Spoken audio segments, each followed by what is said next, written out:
IBEW supporting this? Yes, we are. What are the issues you think are important today for May 1st? Well, we are 100% for support of all workers and unionize everybody possible. A lot of these workers, nobody has unions, so that's the big issue. If everybody stepped into a trade, everybody would be represented very well, and therefore would be taken better care of. So you think that the fact that people don't have papers is used as an excuse by employers to exploit them? Oh yeah, definitely. When they don't have papers, they cheat their out of time, money, and everything else that could be done to them. So it's a big issue. Yeah.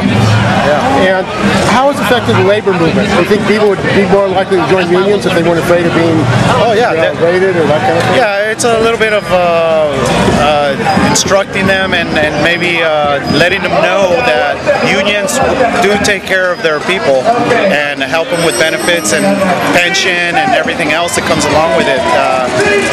When you don't have a union, you have no structure. What's your name? Ray Garcia. And who are you with? Local 6. I'm a business rep. My name is Luz Maria. And why are you here today on May Day? I'm here to support labor rights for all, fair wages and good working conditions for everyone. And what does it mean when workers don't have labor rights or worker rights? How are they exploited? They're exploited by not having a good quality of life for not only themselves but for their children, for their families.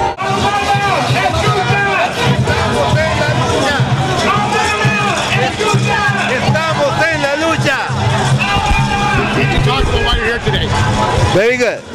This is fantastic for all of us, especially Latino people. We are fighting for immigration, for better economy, everything for everybody, but especially for Latino immigrants. We are here fighting for. Sí se puede y estamos en la lucha.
Are you a member of SEIU 87? Yes, sir. Why are you here today? We're here because we're marching for an inclusive pathway to citizenship, one that's with dignity and compassion for all human beings. College. What is this? We Are All City College. Yeah, I'm actually one of the student organizers in the Save CCSF Coalition. Also fighting against an administration, morally bankrupt administration and board of trustees. We're basically using the accreditation process to dismantle our college, downsize it, cut courses, fire counselors, fire faculty, trying to bash the faculty union. So we're facing all these issues, but we're currently winning right now. I mean, the coalition is growing. We got the San Francisco Board of Supervisors to pass a resolution in our favor, applying more political pressure to the Board of Trustees and administration. And now we just won the election, the student election, the PSA, Progressive Student Alliance, which are all mostly core organizers from the Save CCSF Coalition. So Student Council will no longer be an obstacle in our organizing efforts. So right now it's looking great. I haven't been involved in something that's so positive. So I don't know. I'm really excited for the next year. hopefully restoring everything. No, we will restore everything. And what's your name? Lalo Gonzalez. Well, the issue of a public education, that's been fought for many, many years, workers and unions. It seems like they're saying you don't have a right to it anymore. Yeah, well, the thing is that a lot of people get mixed up that they think it's actually a budget crisis, that there is no money. There is money. There's plenty of money out there, actually. Isn't San Francisco one of the richest cities in the world? 16 billionaires? Yeah, it's really easy to fix the problem. The problem is a priority crisis. You have a state that's actually funding prisons. It's #1 in prison funding, but yet number 49 for higher education funding, and even number 46 for K through 12. If we were to even shift those priorities and give the funding that they do for to prisons, we would rapidly change a lot of the issues that we're facing now. But do you think the Democrats who are controlled by these corporations are really going to solve this problem? No, of course not. Of course not. What we need is an independent movement breaking away from the Democrats. Our unions have to break away from the Democrats. All the organizations that rallied around Obama need to break away from the Democrats. Are you disappointed in Obama? Of course. Well, I'm a socialist. I've always been anti all of them, especially the Democrats. I in fact would say that they're worse than the Republicans in the sense that they actually manipulate the working class and manipulate us into believing that they're actually going to fight in our interest, but actually do the opposite. And so in that way, I feel like they're even worse. So Obama has done the exact opposite of what he's promised. He, in fact, has expanded the ICE. He's expanded ICE, the anti-immigrant policies that Bush implemented. He's deported record numbers. And so, and that's the fault of the organizations who rallied behind him, put so much support, and basically killed the immigration protests. But now now it's reviving. Now we're seeing the opposite. Now people are looking at Obama being like, okay, you're a big fuck up. Now we can't trust you. And now it's good because now it's exposing the Democrats as who they are, which is basically lesser of two evils, basically the softer imperialism, but yet again, it still exploits us. So, what's the meaning of May Day 2013 today?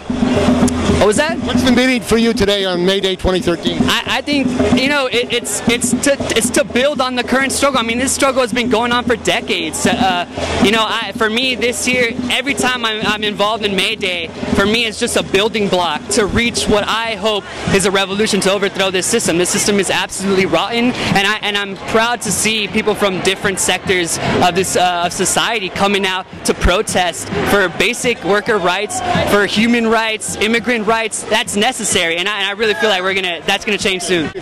We're here for a couple who are undocumented who need to get citizenship, have a pathway to citizenship, and aren't deported. So that's an end to workplace raids and home raids that we've seen over the last several years, but especially in the last 2 or 3 years, it's been terrible. How does that affect human rights?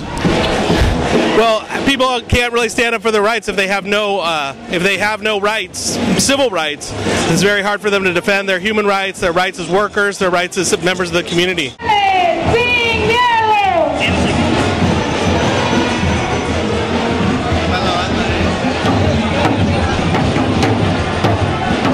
May Day is a holiday for workers and their allies to celebrate people's culture, to stand up for one another in solidarity. Today's May Day is to demand real immigration reform, because real immigration reform will benefit everybody, not just newly arrived immigrants, but all of us. Are people getting together? It seems like there's a growing movement for May Day to bring back solidarity internationally. Like it, and we can thank the immigrant communities for giving us back giving the people back May Day.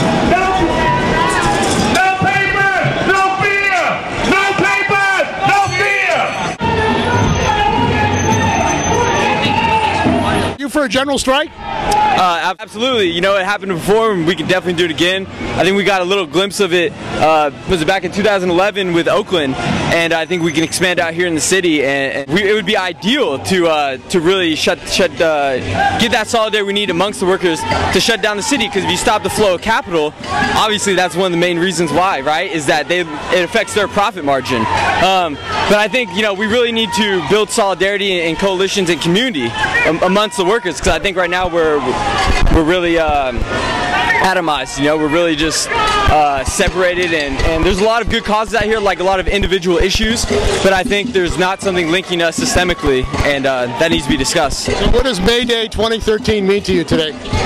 Man, I think back to 1886, Chicago, right? And May 4th. After 4 days of struggle, you had the bombing of the anarchists and fighting for the 8-hour workday, and I think that's what a lot of people out here are celebrating today, you know? So a very rich history, you know, like we could still be working 9, 14-hour days, and people fought for that labor restriction. So many people are already working 2 or 3 jobs. Absolutely. So that's kind of how it's morphed, right? Is that the standard of living has increased. You know, things are becoming increasingly more expensive, and that we are having to work more jobs. So a lot of issues, you know, a lot of things to be discussed. What's your name? I'm Will.